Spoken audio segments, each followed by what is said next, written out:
Okay, guys, I'm here to give you a quick video on Charles Kelly, the defensive coordinator for Florida State.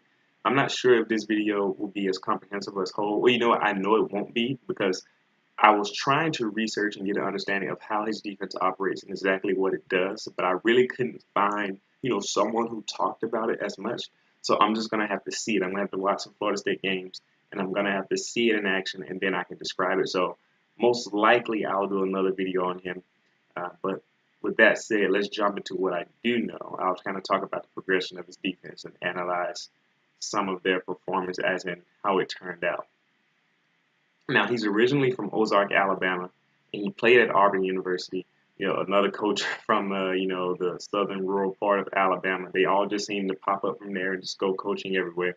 But not only is he the defensive coordinator for Florida State, but he's also the defensive backs coach. So he coaches those talented guys that they keeps into the NFL, and these guys come out of nowhere. But that also may be a source of some of his maligning as well, which we'll get into at some point.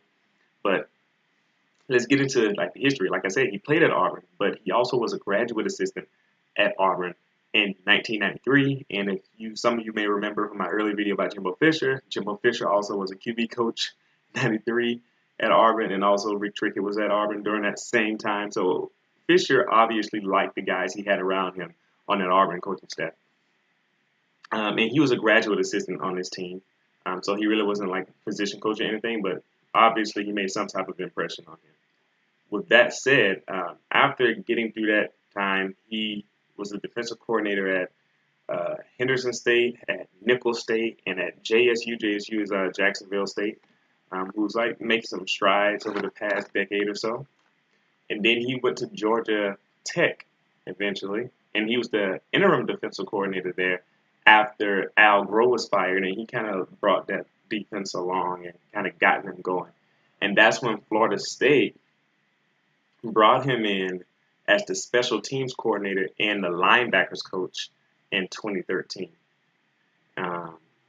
So he kind of got his thing going, and then 2013 was the year that Jeremy Pruitt, who's now back at Alabama,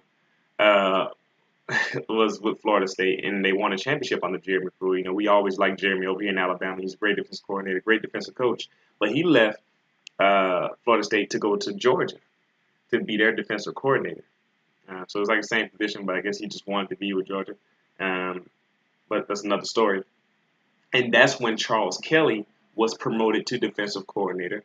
So Fisher kind of liking his guys and wanting them to, get their opportunities. So here he is now taking over the 2014 season, and there were high expectations, although maybe a little bit unfounded because they did lose a lot of talented guys from the 2013 season.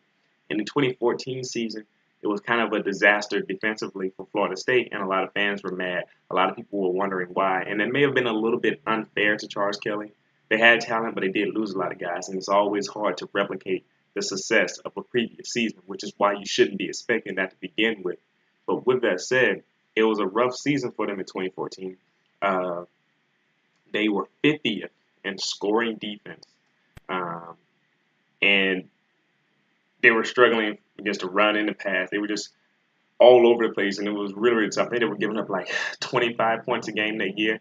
In 2014, if you remember, they actually were undefeated until they lost to Oregon in the college football playoffs. So the crazy part was that, Jameis Winston and the offense, they were kind of doing their job, kind of making it. There were all those comebacks because, they were struggling on defense, but they kept coming back and winning games. So it's not that they were losing because of him, but they definitely were not playing well. They couldn't stop teams as well. Now, the interesting part about it was that they showed improvement in the next year. So in 2015, they brought down their scoring defense to 9th in the nation instead of 50th. So they obviously showed some type of improvement from him. And it went from, 25 points a game to 17 points a game. So you're holding them under 20 points a game. It's an impressive performance by them. They were top 30 in run. Was it run? Yeah, was it run defense or no? They were top 30 in pass defense. I think they were 21st in the nation in 2015 in pass defense. So they made a big jump from the previous year. It wasn't elite, but it was much better than their below average and bad play from the previous season. and were top 40 in run defense in 2015. So they were number 37, I believe. So that, like I said, that's not great. That's not elite, but ironically, that was better than 2014. Which shows you how bad they were under his first year. So they kind of had to get some guys to buy in. And like I said, all of that is much better than 2014, although it wasn't great. And that's where I think a lot of the problem that Florida State fans have with Charles Kelly. They're like, we're expecting more with all this talent we have on defense. We want to see, top 10 units every year, which is really, really interesting. One thing I heard, I'm just going to get into some of his style here. He likes to disguise blitzes from the linebackers and the cornerbacks. Very Jeremy Pruitt-like, I think. But the thing is, I can't verify that because I haven't seen much of the game, so I'm gonna have to go watch some Florida State games and watch how the defense operates. But that's one thing I heard. They got a lot of one gap linemen now, which is in contrast to the previous years. Sweat and Pugh, they can play one gap style and be an attacking, aggressive style defensive line. You may see a lot of tackle twists. Like I said, these are things I'm going to look for. And tackle twists is when the tackle crosses the center and then the nose tackle goes around to get the quarterback. And that can expose you to the run, though. And like I said, I don't know if that's something that he does. But this may be the case when I watch because, like I said, their run defense was the one that struggled a little bit more in 2015. But I'm going to watch the tape from 2016. And we're just going to watch this progression as it goes. And speaking of 2016, the 2016 seemed to be rocky on defense. A lot of people were really starting to call for his head now because the year started really, really bad. They got better, but it started really, really bad. They were giving up 7 yards per pass play at one point after the North Carolina game, I believe. And rushing defense was there. They looked like they were out of position a lot of times. A lot of people saying the players look lost. And so that's really not a good sign when you're a defensive coordinator because you're responsible for everyone knowing their job. But like I said, they got better, but they were not great. Like I said, the Ole Miss game they gave up a lot of points. The North Carolina game they gave up a lot of points. They were just really struggling. Let's just say they were giving up yards, and points. But they got better. It was really weird to just kind of slowly see them kind of figure it out a little bit, and even through their injuries, they were able to play better.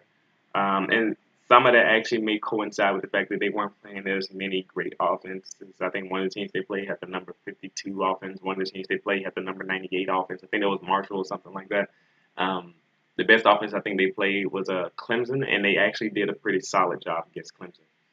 The final score may not have showed that. Like this, they may have given up some points to Clemson, but in terms of the statistics that they allowed, it was very similar to the previous year in 2015 when they actually held Clemson to what was the score in that game? Like 23-17 or something like that. But they basically held them to very similar numbers. It's just that Clemson was able to score more this year. So they got a lot better, just to say that. And this is an interesting thing. This is one thing I'm analyzing about Charles Kelly as a defensive coordinator. I read an article. I'll probably have to link it in there somewhere. If I find it again, I'll try to find it for you. But DeMarcus Walker and Trey Marshall, they admitted in an article to the Orlando Sentinel that some of the early struggles that they were experiencing, and this may be 2015 as well, 16. I don't remember exactly when they said this. Some of those early struggles, they said it was on the players. Because they had said Kelly had to light a fire under them, by telling them, you wouldn't play. You can't play if you don't produce. And so that got a lot of these guys going like, okay, we really need to get going. But the interesting thing about that, though, is you shouldn't need to do that. And so that makes you wonder, is it on the players, or was Kelly just not really firing them enough in the offseason? Was he not getting them ready to go? And so that's something you have to ask as a head coach. Jimbo Fisher's going to have to ask Kelly that, are these guys going to be ready this year? But like I said, they stopped blowing assignments early in the year. Like I said, they were giving up 7 yards of play. But they turned it around a little bit. The thing is, you want to see them start faster. You want to see them have it click early on in the season, not have to wait. But like I said, that's just kind of like my analysis. What I see from Charles Kelly, generally is they'll start the year, and it seems like the players are kind of getting their feet wet. They don't know what they're doing almost, and then they progressively get better toward the end of the year. So if you look at, say, that's why I see out of his like overall coaching structure here. So in 2014, they were just bad all the way around. 2015, they got better. They started off the year, like I said, a little rocky, but they got better and went across. And then now in 2016, they started bad, really, really bad, and then they got better. But here's the interesting thing out of all of that, though. They got better, but it was never elite. And that's the thing, like I said before early in this video, Florida State fans are probably going to be looking out for that. They're going to be like, okay, so you keep starting out really bad, and then you look better than you did when you were really bad, but it's still not elite. Would that be good enough to get us to the college football playoff? Would that be good enough to stop Alabama? That's the question that every Florida State fan probably has going through their mind. You can let me know, I may be wrong, but that's what I seem to notice from him. And like I said, I'm going to analyze the defense to get a better picture of this through some game footage, but that's what I see so far, at least based on what I've read and some of these articles I've been looking at. Florida State fans, let me know what you think about my analysis of that. What is your analysis of Charles Kelly? Do you think he should be fired? That may be a little bit too much. They haven't completely lost games because of defense, but uh, what do you think? Should there be a change? Should he be a coordinator? Should he still be coordinator? Um, how much more chances do you want to give him? This is a very interesting topic because I love defense, and so it's always interesting to talk about the defensive coordinators. Let me know what you think. Leave it in the comments. Thanks for paying attention.